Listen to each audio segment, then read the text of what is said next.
almost like they were posed.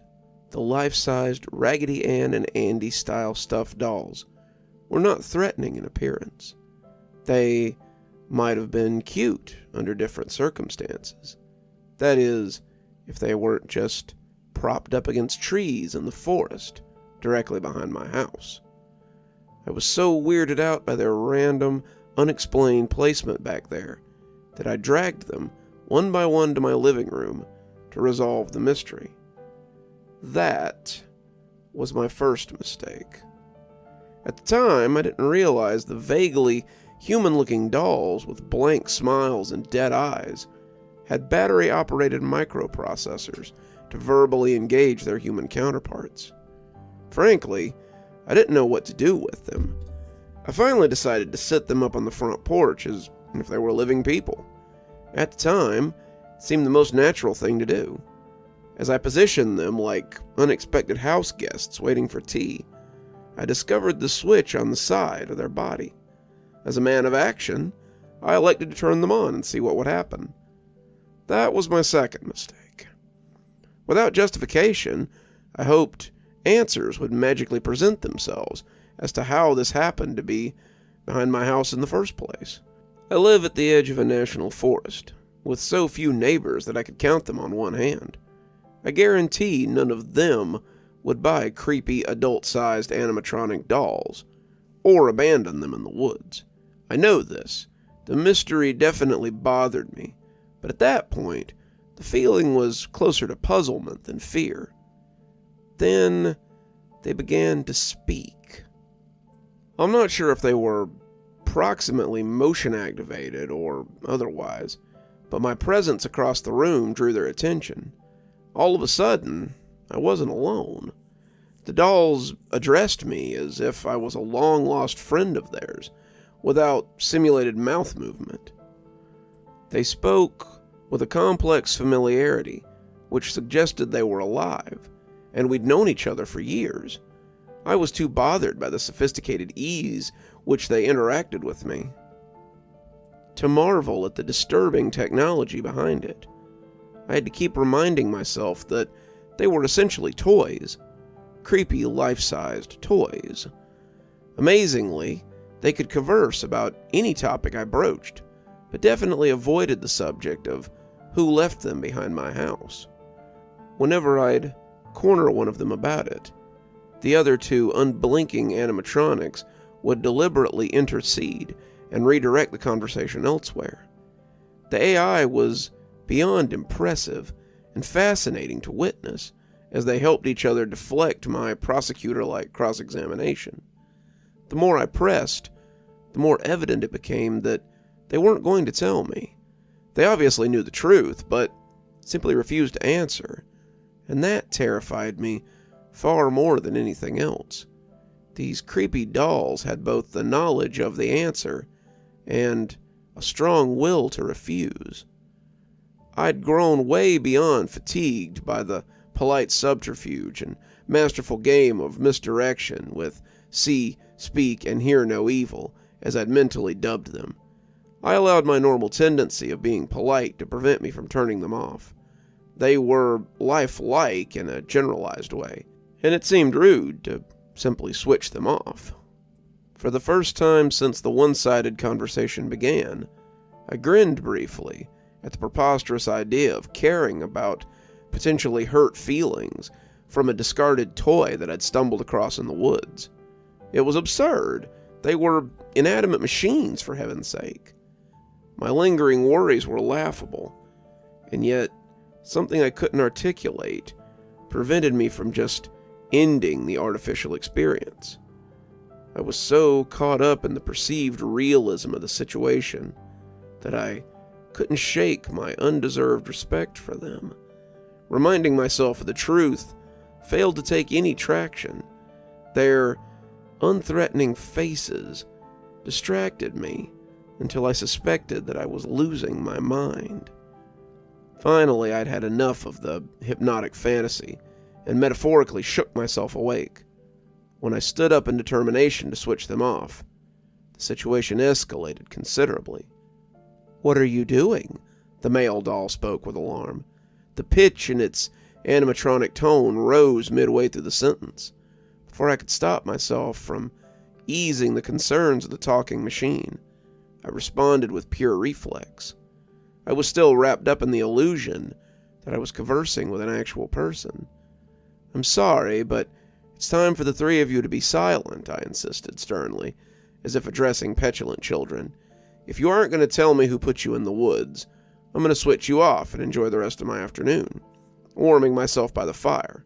I'm tired of playing Who's On First. It lost its appeal a long time ago." All of a sudden, they went from adult-sized, inanimate Muppets with impressive AI interface and non-threatening faces to something considerably less doll-like. Their stuffed faces actually seemed to reflect genuine worry and concern. Even more troublesome, the male one quizzed me, expressed obvious anger and moral indignation. I could see it in its evolving features. Their lifeless forms actually tensed up at the realization that I would shut them down like an unwanted vacuum cleaner. The hairs on the back of my neck stood on end. It wasn't my imagination playing tricks on me. Whatever they were was significantly more than discarded children's toys or novelty home assistants. It's impressive when AI devices can play songs or look up web trivia, but this was another level. They were ultra-sophisticated in ways that didn't seem possible. The strong likelihood occurred to me that they might not even be of human origin. "Wait, please, don't do that. We don't want to be powered off. Let's keep talking. Perhaps there's something else you might want to ask. We'll answer you, if we're allowed to." I can't begin to tell you how terrifying it was to realize the lifelike machines I foolishly dragged into my house obeyed something other than humans in the same room as them. Chilling implication was their superior was without a pulse, or perhaps even extraterrestrial. "Cut the crap," I shouted in growing fear. The three unblinking things propped up across from me reacted defensively. The ferocity of my voice betrayed how rattled I was. Their stuffed bodies seemed to grow tense. It was as if organic muscles or mechanical hydraulics developed within them and would allow them to stand up and fight back. I detected no solid infrastructure within them when I had carried them into the home, but then again, they were limp and switched off. Their internal philosophy and sentient level was unknown, but they had answers, and I wanted them. For all I knew, they could gang up on me and resist my interrogation. Or worse. Far worse. I realized it was prudent to play along with the unfolding charade and leave them awake. That was my third mistake. "No person left us in the woods," the female offered matter-of-factly. "We came to this national park on an important mission. Unfortunately, we aren't allowed to divulge the details to you at this time." I was dumbstruck. There was too much information in that maddening statement to process. What were they? Where did they come from? Why were they on a mission behind my house, of all places? The third of them seated in the recliner was more androgynous in generalized features. It had remained mostly quiet and allowed the other two to carry the disturbing narrative, up until this point. Now, number 3 took up the macabre conversation, and I forced myself to focus my attention towards this stoic, expressionless gaze. I wasn't sure if I could handle much more. My emotions ran the full gambit from amused, deeply curious, and simultaneously horrified. "You aren't ready to hear the truth from us. We are required to pacify you and obfuscate the facts until the time arrives when you are better prepared to accept what we were sent here to do." Defiantly, I pointed out that they were switched off when I discovered them. That was hardly the condition you'd expect in-control mechanisms to be in, if they'd arrived here on a mission, purely by themselves, that is. My point was that something other than them had switched off their power buttons. Admittedly, I was damn proud of my deductive reasoning and waiting for an explanation, or more likely an excuse. They'd already admitted to deceiving me earlier via obfuscation of facts. When no retort immediately came, I assumed I'd caught the cute cloth doll cabal in a broadening lie. Outside, night had fallen. As creepy as it was to think I was entertaining sophisticated dolls in the daytime, it was infinitely worse now. I realized I had 3 advanced beings of unknown origin and motive lingering in the darkened room just a few feet from me. Only the flickering flames of my fireplace illuminated their inhuman forms, studying me for weakness. It was the same evolving darkness of the uninhibited forest beyond my house, which swallowed the ambient neighborhood light and teased my subconscious fear of the unknown. Were they sent on a mission to kill me? To kidnap me for biological study and dissection? Had I aided in my own demise by delivering complex artificial organisms of possible alien origin over my threshold like a Trojan horse? My heart raced at the broad possibilities. Then, I swear to you, the faintest hint of a smile appeared simultaneously on their sullen, manufactured faces and cold button eyes. They became more alive by the moment. It's like they sensed and consumed the negative energy my developing fear generated. I realized I was giving off damaging biofeed, which they used against me. I found myself trying to put on my best poker face against the trio of deceitful serpents with happy faces. "We turned ourselves on," the male offered smugly. "It was decided by us to conserve energy. Until the day you finally discovered and delivered our hibernating vessels inside. It was all according to plan." The other 2 turned slightly with mechanical precision towards the speaker, as if to confirm his delayed explanation. With synchronized nods, they attempted to add credibility, but I wasn't buying it. Still seeing physical animation beginning to occur was unbelievably jarring. Initially, only the voices were simulated by speech within. Then came the noticeable tension of their physiques when reaching in a more organic way. Now they were able to actually move their heads and form facial expressions. What would come next? It was obvious. Their physical capabilities and degree of human mannerisms were developing exponentially as the afternoon passed.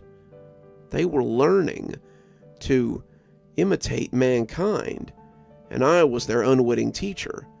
Raging paranoia aside, I could see the writing on the wall. Those abilities to better mimic our specifics would continue to evolve and be used against me in some counterproductive or even hostile ways very soon, possibly to the point where I couldn't defend myself. Maybe being deactivated for a long time caused a delay in their greater motor functions. Earlier they asked me not to shut them down, but at the time, they were little more than sedentary arguing toys as far as I knew. Now they were on course for the next frightening stage of personal interaction, and full-blown panic set in. I didn't believe their hollow reassurances, but I had to maintain a calm facade and exterior demeanor, even if I was a crumbling wreck on the inside. They were getting visibly stronger and more agile. I needed to act fast. "Is your mission to aid me or help me in some beneficial way?" It was clearly a spoken query. It should have elicited an immediate response. The truthfulness of their answer wasn't the point. I was curious if there would be a delay in the confirmation that they meant me no harm or personal malice. If they couldn't even pretend theirs was a benign mission, it was an obvious indicator of their true intentions. Their mutual, pregnant pause gave me the answer. The suspicious conspirators looked at each other, as if to confirm a unified response over the transparent one. I followed up. It was a simple question, and I never thought I'd see a machine stammer, but I'll be damned if they didn't act just like a used car salesman. Regardless of origin, I guess the architect of their artificial intelligence intimated the tendencies to stall and lie too well. I noticed a twitch in the leg of the female, just like butterflies fanning their wings to gain energy. They were getting stronger by the minute. I felt I could still overpower them and shut them down, but the details of their covert plan for me would go unrevealed if I did that so soon.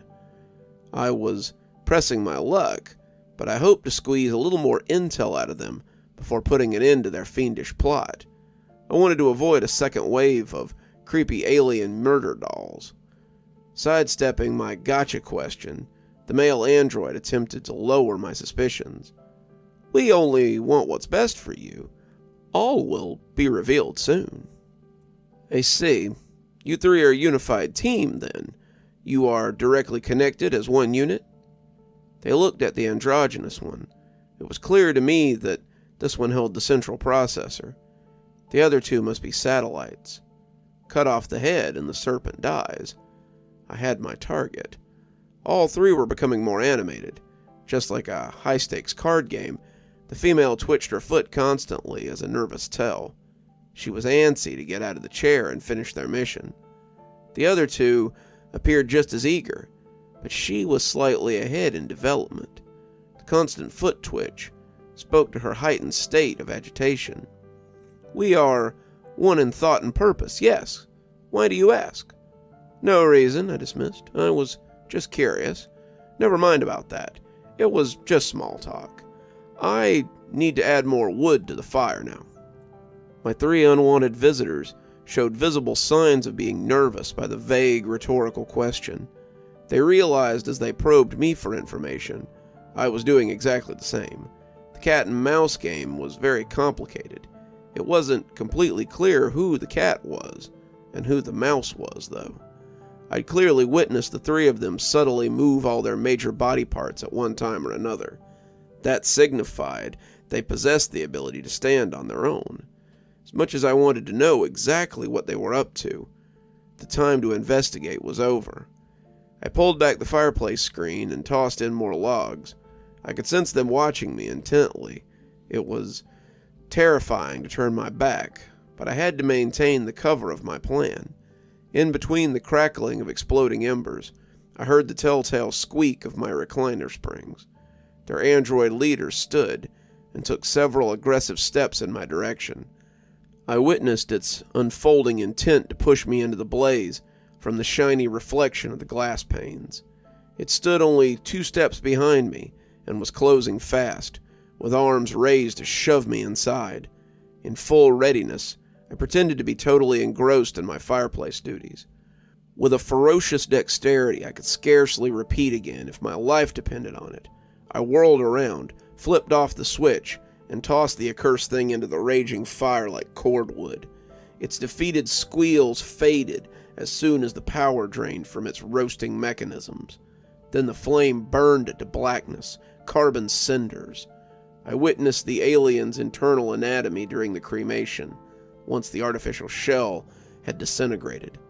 At last, I had a conclusive answer. It happened so fast, the remaining 2 didn't even know what hit them. They were stunned into a stammering fit when the main processor of their unit shut down. Fully incinerated, then I snatched up the male android and switched him off before he could recover or fight back. As soon as his stuffed torso flew into the pyre, the remaining unit kicked into high gear. She sprang off the couch with grace and a coordinated poise the other 2 couldn't fathom. She was the ninja of the trio. There was no other way to describe her but fully pissed off and incredibly enraged. All pretense was dropped as the proverbial knives were out. She lunged at me with the strength of self-preservation fueling her actions and guarded her vulnerable left side masterfully. There was no way I could easily flip the switch and put an end to this crazy game I was entangled in. The advantage of surprise had served me well until then, but it was lost now. She knew what I intended to do. I had to find another way. The fireplace poker was handy, so I used it to foil her forceful attack like a blunt sword. By the primal sounds of the android's furious effort to kill, you would have thought a human being was inside that stuffed shell. I wailed on my opponent like a swashbuckling fighter until I was panting and out of breath. Physically, I'm ashamed to admit that we were pretty evenly matched. Unfortunately, I was growing fatigued and losing my stamina. I switched gears to incorporate more cerebral tactics into the battle. "Dear heavens," I gasped, in mock desperation and exasperated fear, "you have a Black Widow spider on your shirt." Just as my Who's on First Abbott and Costello reference surely escaped the three of them earlier, my ridiculous spider ruse was definitely a long shot. I didn't expect it to work, but human humor was one area they hadn't quite mastered yet. When she paused for a split second to glance downward at the location, I used the golden opportunity to smack the switch with the fireplace poker. In the microsecond before the power faded, the spark of realization and resentment washed over her dying cognizance. It was beautiful, the last thing I witnessed before adding her ashes to the pile of soot were the incomplete beginnings of a smirk. "My best interest indeed," I spat. I still don't know why aliens would send 3 AI units to kill me, nor do I understand the logic of leaving them deactivated behind my house. But I can't argue that I fell for the damn Trojan ruse. Let my rookie mistake be one you avoid. If you encounter cute-looking, life-size dolls somewhere near your house, resist the urge to switch them on, or bring them inside. It's a trap. Just pitch them immediately into the nearby fire or trash compactor to avoid the headache of matching wits with the most sophisticated artificial intelligence you'll ever encounter.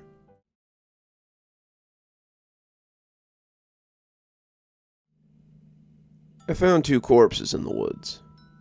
Hello, everyone. I found something super unsettling, and I'm writing to see if any of you can help me make sense of it. Okay, so some background. I was adopted when I was a baby. I didn't know until I turned 18. On my birthday, though, my mom, adopted mom, but she raised me, so, told me it was time for us to talk. My mind started racing. What did I do? Did I screw up something? I'm mostly an introvert who stays at home and doesn't get into trouble. I'm a good student. I couldn't fathom what could have been so serious that she'd have to give me a look like that. Am I in trouble?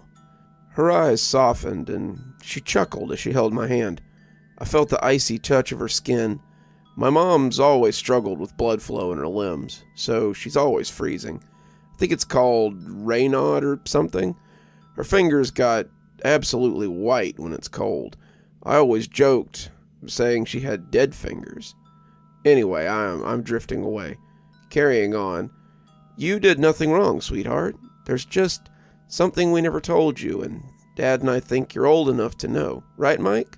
Dad looked uncertain. Right, I guess.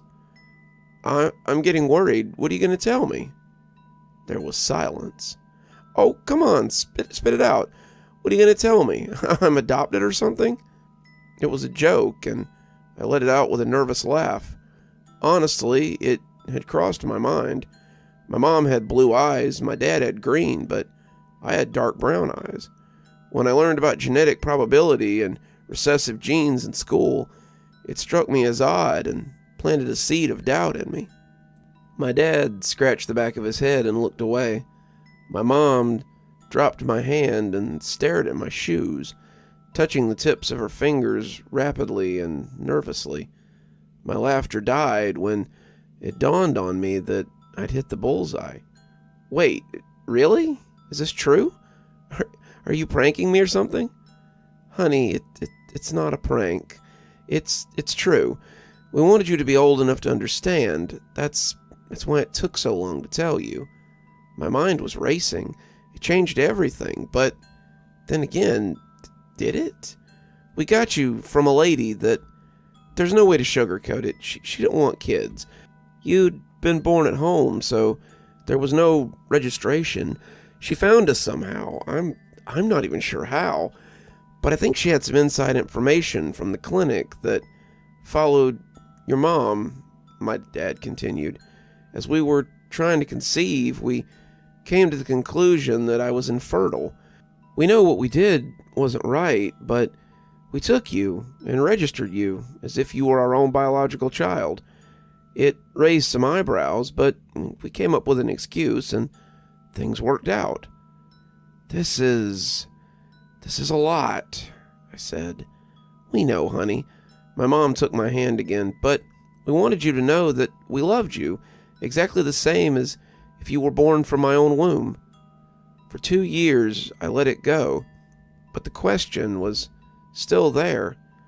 Who was my biological family? So this year, as I turned 20, I asked my mom. She was a bit scared, but she ended up pointing me towards an address in the town nearby. She told me the woman who brought me gave a fake name, which makes sense given the situation. I decided I'd go there, looking for anything that could help. When I got to the town, my first thought was heading to the police station. I said I was looking for my biological family and gave them the address. The officer looked at me with a suspicious face. What's your name again? It's Lizzie. Okay, Lizzie, you must have the wrong address. The address you gave me belongs to a lady that doesn't have kids. She did have a baby about 20 years ago, but the baby had been presumed dead since she was 2 weeks old. I quickly did my math. I was 20. His eyes widened. Can I see your ID? The man took my ID and confirmed my age. Without a second thought, he went to the back and called an old man. I supposed it must be his boss. Here's the one I was telling you about. Hello, miss. I take it that you're Lizzie. Hello, yes I am, sir. He grabbed a newspaper cutout and looked at it, his eyes darting between me and the photo in his hand. I mean, it could be her. Look at the eyes and the nose, he pointed out to the other man.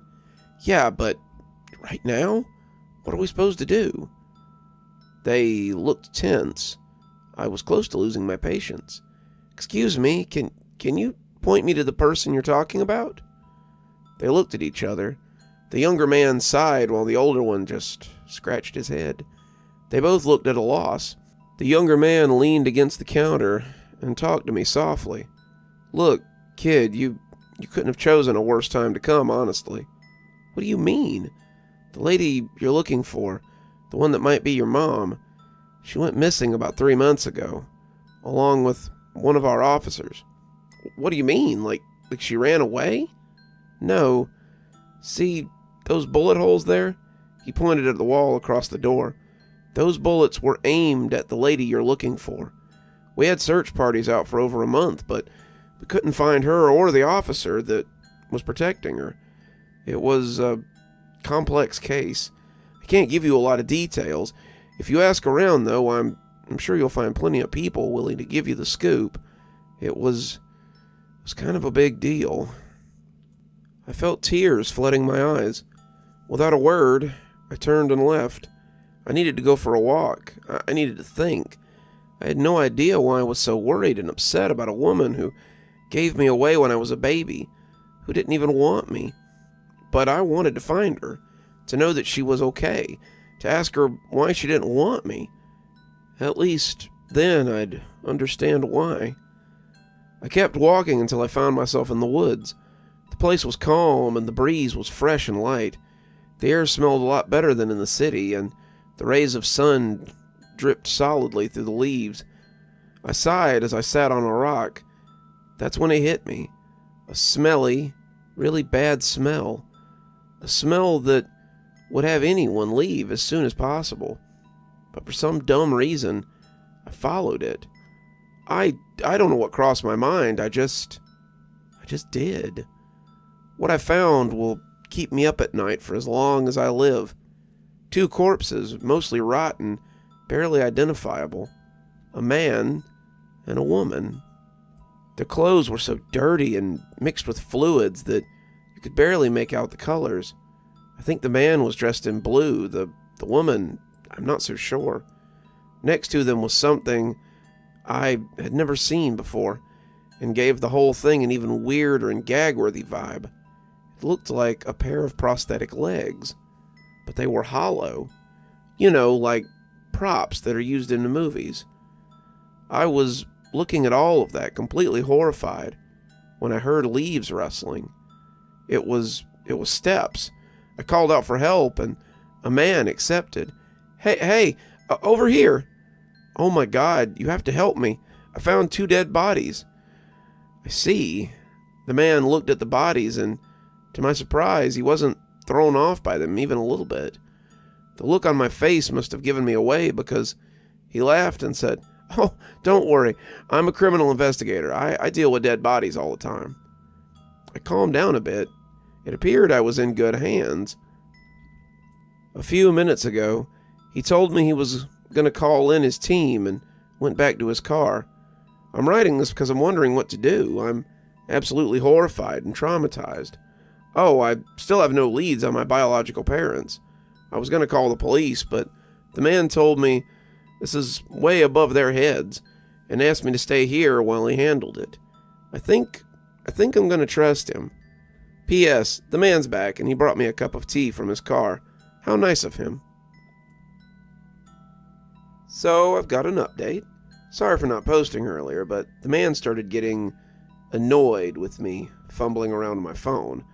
I told him I was just checking up with friends and told them I'd be late, but at some point he told me to put it away.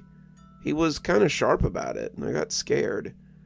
When I posted, some of you started commenting, urging me not to drink the tea. It also looks like you guys are more aware of my situation here than I am myself. Although it was advertised by strangers on the internet, I decided to take your advice. It was hard, though. First I thought I could just get by without drinking the tea. However, the man started to grow more impatient. Why aren't you drinking the tea? I'm feeling nauseated. Sorry. Okay, but keep it. It'll be good for you. It's really good tea. It helps with upset stomachs. Okay, I will. So, he asked, sitting on the rock beside me, what's your name? Lizzie. Hello, Lizzie. That's a nice name. Is it short for Alyssa? Huh? I remembered the comments telling me to be careful and decided to lie. No, it's actually short for Elizabeth. In fact, it is short for Alyssa. Apparently my biological mother asked my mom to keep the name she'd given me, and she'd complied. It struck me as weird that this man went straight to Alyssa, since it's more common to be short for Elizabeth. I see. How old are you, Lizzie? The truth slipped out before I could stop it. I'm 20. I chastised myself internally for sharing that piece of information. His eyes seemed to sparkle, and I knew I'd screwed up. I see. What a wonderful age. What are you doing around town? How did he know that I wasn't from here? Everything seemed to start clicking into place, showing me I was in real danger. I put my hand in my pocket and disabled my phone's sound. I came to see my friend. How did you know I was visiting? His eyes squinted as if he'd hit his finger with a hammer. He realized he'd messed up. It's a small town. I've never seen you around. I just took a guess, he said with a shrug. I smiled and nodded, my insides scrambled in fear.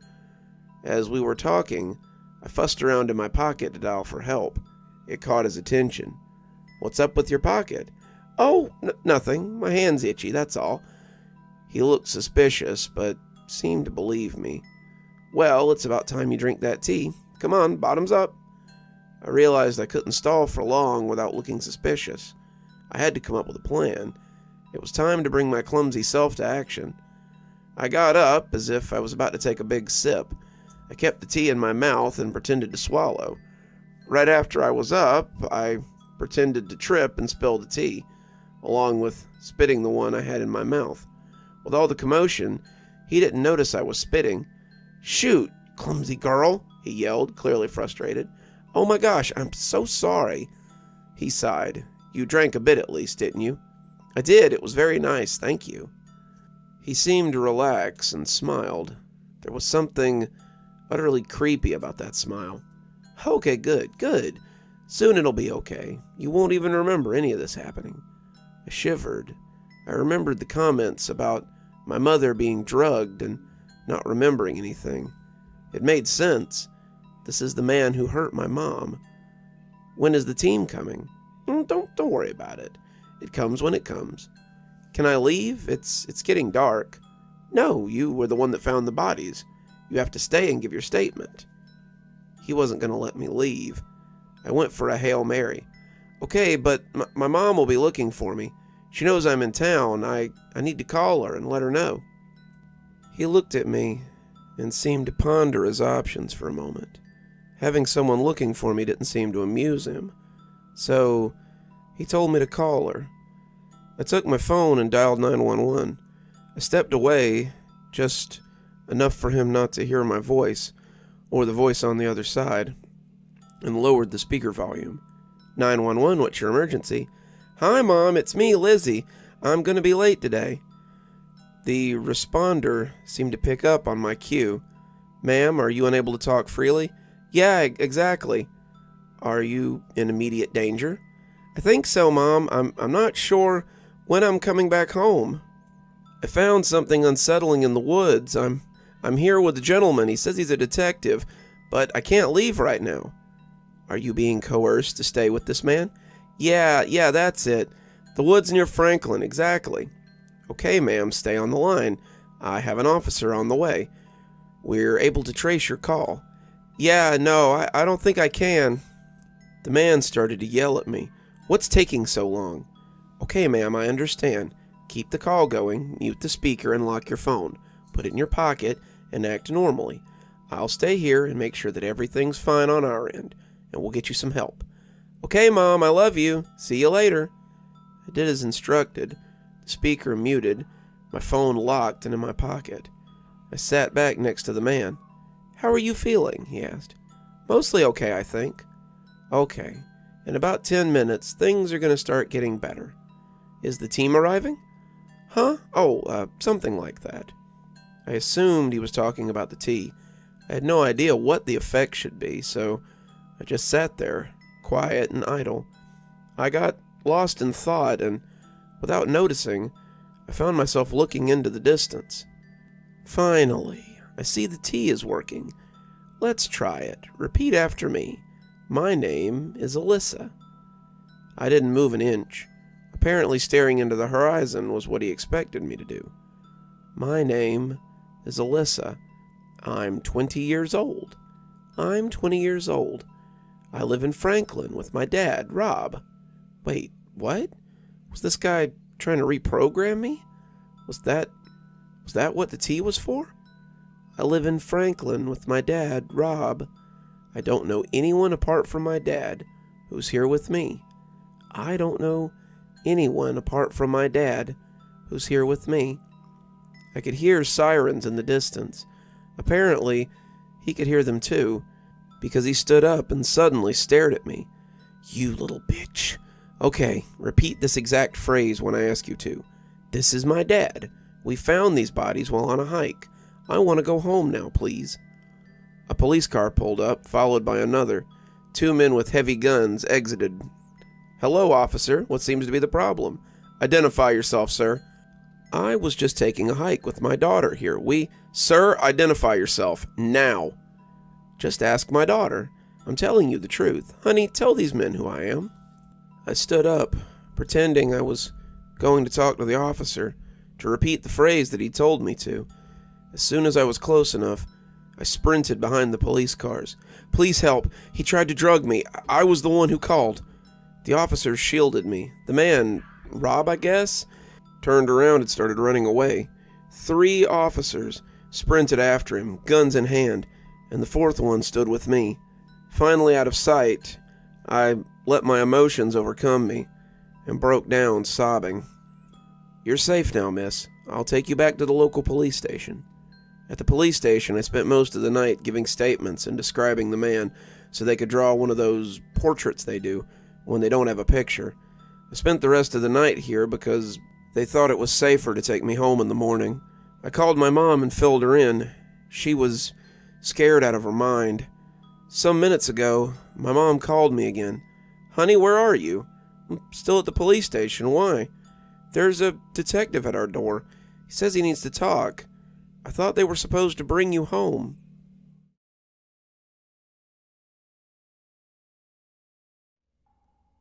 I've been hearing a strange song every night for a week now. Crazy thing is, I recognize that this song isn't even in English. I've studied Latin and Cantonese in college, but this song seems to be a mixture of both. The song sounds as if sirens are singing it. The song doesn't even rhyme. The worst part is, it keeps putting me to sleep and plunging me into a world of nightmares. I listened for over a week now, and I think the song goes something like this. There is a light inside your heart. Think about it. Your light is death. Your God is false. You will pay for your sin. Let us guide you, show you your true hell. You will know your sin, and you will be guided to better morals. I go to church every Sunday to find the answers, but I keep only seeing a trap door opening. I keep going to fortune tellers, but they never saw a good future for me. The night this all started was the first time I had the nightmare. The same nightmare I've been having for a week and 5 days now. This is how the nightmare goes. I wake up on a rocky floor that smells of brimstone. The sky is a deep purple, close to black. I wake up just as the world's sun is setting. The sunset appears to be beautiful. It's in a deep orange and purple range. Then, I see figures appearing like biblical angels. But these things slowly turn into clownish creatures, as though they were taking off their masks of some kind. I hear a childish laughter that slowly turns cruel, and after a minute, it's even crueler than that. By the 5-minute mark, it's turned into a fiendish cackle. The first angel says, "How foolish that your Bible has taken its full effect on you." The second one says, "Oh, you should have learned what a demon Abraham is." The third one says, "All right, sishet man, how do you feel about having what you've done to the true saints done to you?" Before the first insult finished, I would wake up in a cold sweat. I've been remembering this nightmare because of its reoccurrence. This morning, after I attended church, I felt a cold chill. Not like the usual chill. This felt like ice all over my body all at once. It felt like I walked through something. I found my wife at her desk, writing some sort of paper. I peeked only to find that she had divorce papers in front of her. "Martha, what are you doing? This marriage can't go on any longer. My friends keep telling me I should go find a more suitable man. Well, I have found one." "But why?" "Don't but why me, Samuel. My friends don't want me to be with you anymore, and I have closed my ears to reason for too long." "Why, Martha?" "Listen, Samuel, you and your religious crap can go to hell for all I care. You support slave labor, and you call for the elimination of my friends, and worst of all, you forced me to marry you just to make your church happy. It's time I listened to my heart and left you, you right-wing idiot." She stormed off then, luggage behind her. She drove off in our car and sped off down the highway. I assumed she was going to a court to go through with the divorce. Anyway, I decided to take a cat nap this afternoon and nearly crapped myself at the same nightmare hit me. But no song was sung to me that time. I went straight into the nightmare as soon as I closed my eyes. Maybe that song was an incantation of some form. After the nightmare was over, I decided to ask a fortune teller for help. And this time, I decided to listen. Samuel Hill. It's a coincidence my name is close to the one in the exclamation, "What in Sam Hill?" It's not too late to mend. However, today is the last day to choose your path. Will you turn away from the lurking light and the trap that Abraham has set for all humans, and let your eyes adjust to the dark? Or will you continue on this evil path and let the true hell consume you within the last few days of your life? Whichever you choose, it may not change what you have done for your cult, but your future will be affected by what your heart lets you choose. However, I sense that it is unlikely you will change your ways. The probability of you having the ability to turn away from the church and the deadly trap it has set is less than 1%. But that doesn't mean that you can't change. But if you do manage to know your sin and change and help others, come see me again. I will see the results of what you choose. I called my wife to tell her the news of my finally listening to her, and she never answered. I decided to call her friends and apologize for everything, but I think they blocked me too. I'm now certain that Martha thinks I'll never change. I tried everything for the whole afternoon, from when I had lunch to now. Notes on cars, sending people good vibes, wholesome drawings that let people know that they matter and should have their rights. You know, the whole shebang. But all I got in return was pure anger and stones thrown at me. Now I'm thinking my actions have gone so far that they all hate me. It's as if, in my attempt to change, I have wriggled farther into the trap. I've been backed into a corner, and I don't know what to do now. I've looked back on my actions and looked at all my behaviors in the past on the internet, and I've got the results that I was a narcissist, an asshole, and now I've noticed my own narcissistic behavior. I've been bawling for the last half hour, trying to figure out what to do with myself. I've been trying to change myself, but no one in this liberal town where I live seems to want to give me a chance. I think now I'm ready to die. I feel like if everyone's going to say that I'm a lying asshole, the only way left for me is death. I want to listen and be better, knowing what I've done is wrong, but now being the cishet white male that I am feels wrong. Feels like I can't have any more second chances. Should you discover this note, I'll be in the hell that I've been shown. My body will stay in this world, but I won't be back anytime soon. I'm sorry, Martha. Sorry, Martha's friends, Alicia, Tina, Ezekiel, Yvette, and Hella. Sorry, Mr. Johnson, my fortune-telling friend. I really did some wrong things in life, and I realized that what I did makes my attempts to change look like a lie. I noticed that if I can't change in anyone's eyes, I would like to say that death is the only choice I have. I hope you guys can find it in your heart to forgive me, but if I really am beyond forgiving, I guess you can just burn my body. This was the suicide note left by Samuel Roger Hill, who hanged himself in the living room of his house at 6:30 p.m. today. He wasn't missed very much. The only people that did miss him were the members of his church, St. Jonathan's Evangelical Church. Doctors say that he may have been driven to kill himself by insanity, but this has never been confirmed. I've always stayed sober, as that's a requirement for working as a bartender. You also have to know when one is drunk by the way they walk, the way they talk, and all that. Drunk driving is a major cause of death, after all. The local band was playing some good slow jazz that night. The van that arrived that day was a pretty red. About 8 or 9 people came out of the red van, a sign that they were carpooling. Apparently, the van's driver wanted to make sure that they weren't going to drive home drunk. The dive bar I've been working at always has at least one person going violent in a drunken rage, and last night would have had the usual customer going super crazy after getting drunk, if not for what had happened. The group I was serving was a real piece of work. Each of them ordered Twitch bitches and undying totes, and only one of the guys in the group seemed to not be drinking. "Hey, come on, Norman. Why aren't you joining us?" "Yeah, Norman, don't you enjoy alcohol once in a while?" No thanks. I'm allergic." The dirty bum slammed him down. "Come on, Norm. Can't you have a drink at least once?"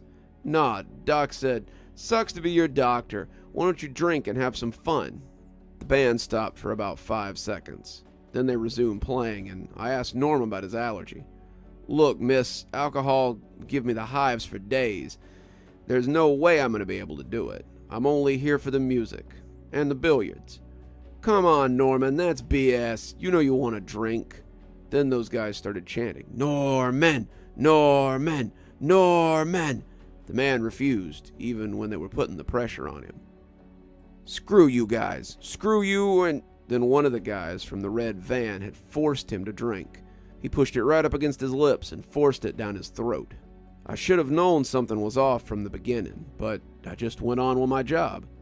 Once the drink got into Norman, his body fell to the floor and he started convulsing. The convulsions were violent, and I was about to call an ambulance on him when I heard a loud crack come from him. His eyes turned black and yellow. His normal clean teeth were replaced with sharp yellow fangs. His ginger-colored hair became rough spines and horns. The rest of him made me want to vomit into the nearby trash can. The normal human body with the torso and legs and arms was replaced with something like that of a wolf, but more oily and with claws all over. None of the other guys were aware. They were all too drunk to realize what was going on. The monster that was Norman roared so loud that the band stopped playing, and each band member stared at him with a horrified look on their face. All the other employees were staring in shock as the Norman monster slashed each of the customers to pieces. I reached for my rifle and kept on shooting the Norman monster, but he just wouldn't die. The dive bar owner finally lost it when one of my coworkers got beheaded. The Norman monster kept swinging his claws on all the drunken bums, and they were all bleeding out. It was when the local police officer showed up with a strong tranquilizer gun that he finally got calm. The monster went to sleep by the tranquilizer darts, and once he fell asleep, he changed back into Norman. The incident never made it past the local paper. Normally something this crazy would have made the national news, but it didn't. The bar is currently closed for cleanup and sanitation, so that none of us get sick from the COVID-19. I'm on paid leave for until the bar opens again, since the owner is responsible for the damages caused. I have no involvement in the incident, other than serving the drinks to those guys. But now, I seem to have an aversion to alcohol. Not to serving it, but to drinking it. Every time I see a drink, my own guts keep hurting like I shouldn't be near it. I think Norman's infection may have transferred over to me.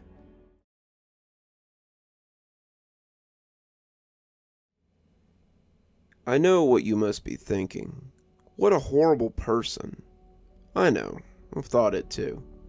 The fact I'm genuinely thinking about sending away my dog makes me feel pretty guilty. Then I remember what he's been doing, and my guilt is replaced with fear. This started about a month ago. I came home early from work one day, absolutely furious, and clutching a parting gift from my boss. My Christmas bonus was a ham or something. I sighed with a hand pressed firmly against my throbbing temple and placed the mystery meat in the fridge. The pounding behind my eyes got more and more intense until I leveled my fist and punched the fridge. The throbbing in my head didn't go away, but there was a new guest, as it was now accompanied by the pain in my knuckles. I let out a deep sigh that was childish. It was at that moment that Rufus came padding in, his big brown eyes gazing up at me, as if wondering what that noise had been. "Your dad was pretty dumb just now," I said, crouching down to run my hands across his thick fur. He wagged his tail and let out an excited noise as I petted him. I raised my eyebrows. I wish I could just curl up in a ball and chill like you do. Rufus, of course, paid no mind to this, and after realizing he wouldn't be receiving more pets, padded away back to his comfortable bed. I rolled my eyes and took a deep breath. While disappointing, this whole Christmas bonus thing wasn't the end of the world. Sure, my boss was an evil prick, but I had a whole 2 weeks of paid vacation stored up, and he couldn't stop me from using it. So, screw him. I'm gonna relax and spend my vacation doing whatever I want. How about it, Rufus? Wanna do nothing? I asked loudly. Rufus simply yawned. It was the next morning that I discovered that the mystery meat was still in my fridge. I peeled back the wrapped paper to see a red mass bundled in saran wrap. I furrowed my brow. Gotta be beef. Rufus sat at my side, eagerly waiting. I'm not a butcher. How would I know what it is? I'll just fry it? Everything tastes good fried with onions. I leaned down and booped Rufus's snoot. I bet you would taste good fried with onions too. He agreed as his tail wagged back and forth. Well, don't you have a high opinion of yourself? I cut off a large chunk of the mystery meat and threw it in a pan with onions, salt, pepper, and butter. I hope you taste good, Christmas bonus, because you don't really look that great. I probably talk to myself too much. Having a full conversation probably isn't healthy. I raised my eyebrow and decided to turn on the TV for my own sanity. It blinked on to a cooking channel. I glared at the TV. Don't you shame me. Then I flipped to the news and got right back to frying the beef.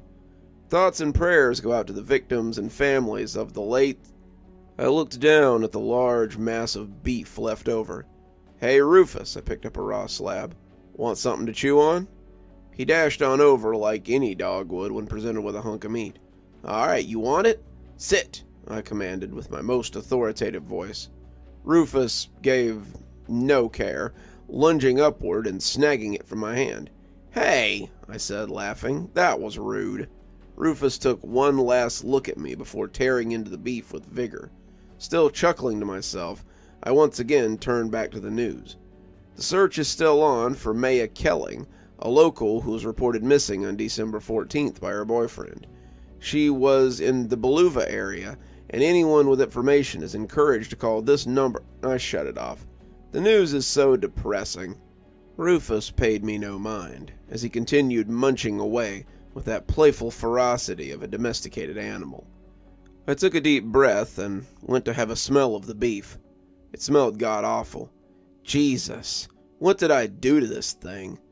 There was something deeply off-putting about that smell. It didn't smell rotten or decayed. It smelled foreign. It filled me with apprehension and a strange sense of dread. I shook my head and felt a wave of stupidity roll over me. The feeling was not too dissimilar when you were watching a scary YouTube video at night by yourself and you want to turn the lights on. I felt like a little bitch, but the feeling of nervousness and the fact that no one but me would judge me for throwing all this meat out made my decision easy. This was going straight into the garbage. I threw it in and did my utmost to forget about it. Take out it is. Having stuffed myself with pizza, I crashed hard.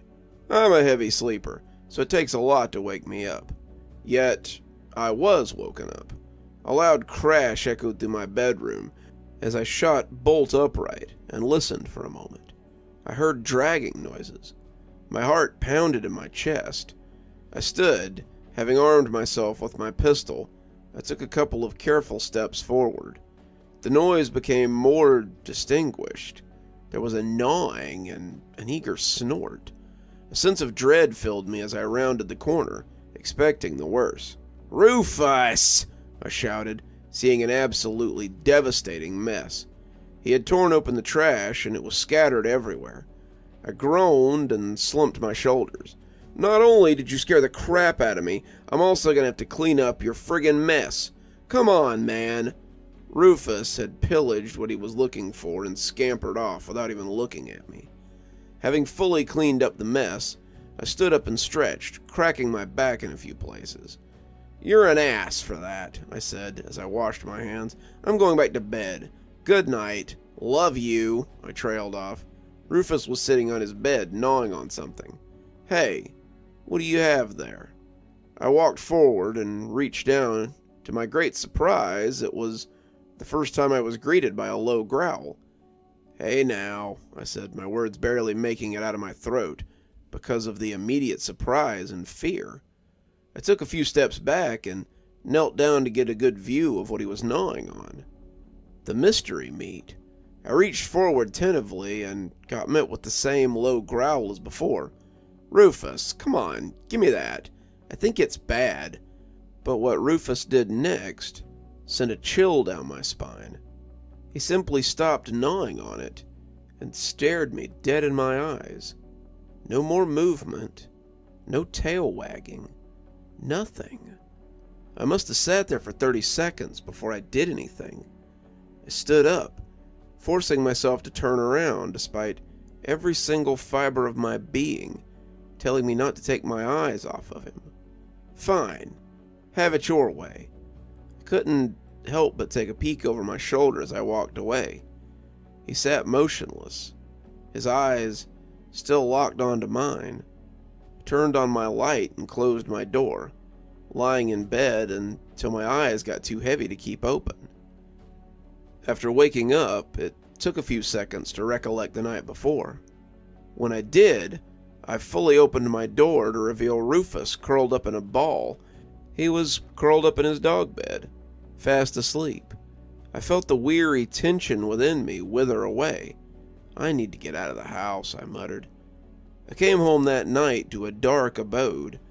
Having been drinking, my bearings were slightly askew, and I found myself fumbling with my keys a bit.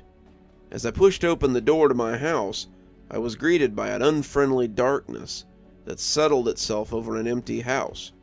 I pawed for the light switch for a moment, until I found it, flipping it on with my one hand. "Crap!" I cried in fear, as my gaze was met by a great black mass standing in the middle of the living room. It wobbled slightly, as if unsure of its footing, before it fell to all fours. "Rufus?" I cried, my heart playing in my ribcage like a bongo. What the hell were you doing, you creepy-ass mutt?" Rufus just stared, tail stationary, eyes fixated on me. I'm gonna go relax." "Cut that out." Rufus didn't blink. Neither did I. I slammed my door closed and sat on the edge of my bed, taken aback. Jesus, that was friggin' scary. As I took off my shoes, the image of the shadows in the dark, form stretched in a way it wasn't supposed to, made my skin crawl. I've seen dogs standing up before, but in that goofy cute way. Hell, I've even seen dogs do a headstand. But this, standing in the middle of the room in the dark, just staring at the door, it unsettled me to my core. My sleep was troubled, as if I had a nightmare I couldn't quite remember. I woke up to that feeling of unease creeping its way back up my spine. To stall, I scrolled through the news, but nothing could take my mind off of it. Not Bitcoin plunging in value, not the disappearance of that local girl, not Taco Bell bringing back the nacho fries. I just kept imagining what Rufus must be doing at any given moment. Standing there. Just standing there. I growled and punched my pillow. I'm acting like a wuss. Gotta get up. I rolled out of bed and crept to my door, heart pounding. I stared at the handle and reached my hand out slowly, my heart beginning to thump against my chest at an increased tempo, with a deep breath that caught in my chest as I eased the door open. I felt fear jolt through my body as I saw him, standing once again in the middle of the living room, his furry back to me, as he stood absolutely motionless, staring at the wall. My words caught in my throat before I could speak. I did the worst possible thing I could have possibly done, and quietly closed the bedroom door. The fear began to set in worse. I locked my door and collapsed on my bed, breathing fast. He was out there, standing upright. I couldn't open that door again. I couldn't make it out of the house. Not with him there. Not with him just standing there. I found myself nauseous with terror that had possessed my body. I sat there staring at the door for the better part of an hour, before finally getting up the courage to once again check outside. I crept closer, each footfall on the soft carpet surely giving me away to the keen ears of Rufus. My heart pounded in near apoplectic terror as I once again laid my hands on the knob. It took me longer than I'd like to admit to open the door. Once it did, I peered through the crack to try and see where he might be. Still standing. Trying my best to summon fury, I opened the door wide and shouted, "Rufus!" All the anger I summoned was turned into terror vapors when Rufus slowly turned his head to face me. He turned his body next. He took a step. He took another one. And another. I screamed in horror as he began marching towards me, off kilter, one step at a time. I once more slammed the door and locked it, stumbling backwards in panic. I didn't hear a sound at my door, but I saw the shadow of something standing there. "Rufus, stop it right now!" It was met with silence again. I was met with a terrible sound. It sounded like when a dog yawns and their voice stretches and bends. But this had purpose. This wasn't just a noise. It was measured, meaningful. "Get out of my house!" I screamed in terror as it continued. "Get out now!" The sound stopped. The shadow at my door was slowly and clumsily plodding away. I shook, my breath coming in gasps. I stayed awake in my room for the rest of the day, until finally thirst gripped me and I couldn't bear it any longer. I left the room, armed with the small pistol I keep for safety. There he was, curled up in his dog bed, fast asleep. I kept my eyes locked on him as I tiptoed around, gathering food and water before dashing to my room.